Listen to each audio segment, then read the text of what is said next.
দিনহাটা থানা পুলিশের মানবিক মুখ দুস্থ বিধবা মহিলার রোজগারের সাহায্য হিসেবে দোকান করতে সামগ্রী প্রদান।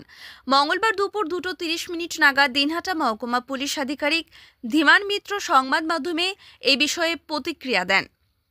তিনি বলেন, গতকাল পূজা আচার্য নামের এক দুস্থ মহিলা দিনহাটা থানায় আসেন কিছু সাহায্যের জন্য।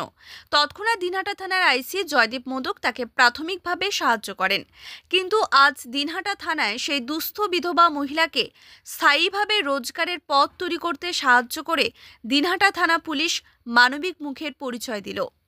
মঙ্গলবার দুপুরে ওই দুস্থ বিধবা মহিলাকে চা ও জলখাবারের দোকান তৈরি করতে প্রাথমিকভাবে বিভিন্ন প্রয়োজনীয় সামগ্রী প্রদান করে দিনহাটা থানা পুলিশের পক্ষ থেকে স্থায়ীভাবে রোজগারের পথ তৈরি করে দেওয়া হয়। দিনহাটা মহকুমা পুলিশ আধিকারিক ধীমান মিত্র আরও বলেন, আমরা আশা রাখি ওই ভদ্রমহিলা আগামী দিনে দোকান করে নিজের পায়ে দাঁড়িয়ে যাবেন। সর্বদাই মানবিক মুখ দেখিয়ে আসছে, তারই আরেকটি নিদর্শন আজ দিনহাটা থানার পক্ষ থেকে আপনারা দেখলেন।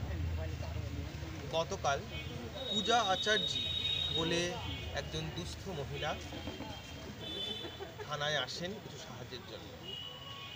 ভদ্রমহিলা সম্পূর্ণভাবেই একদমই অত্যন্ত দরিদ্র অবস্থার মধ্যে দিয়েই যাচ্ছিলেন এবং ওনার স্বামীও মারা গেছেন এবং একদমই সহায় সম্বলহীন।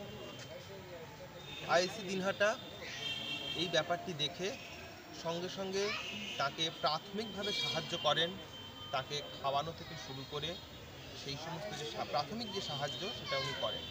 কিন্তু পরবর্তীকালে দেখা যায় যে একদিন খাওয়ানোটাই তো বড় কথা নয়, সেই জন্য যাতে পার্মানেন্টলি ওনার সমস্যার সমাধান হয় সেই জন্য আজ দিনহাটা থানার পক্ষ থেকে তাকে একটা চায়ের দোকান এবং সেই সঙ্গে কিছু জলখাবার, রুটি, ঘুগনি এইসব করার মতো যা যা সরঞ্জাম লাগে এবং কাঁচামাল সমেত আজকে দেওয়া হলো।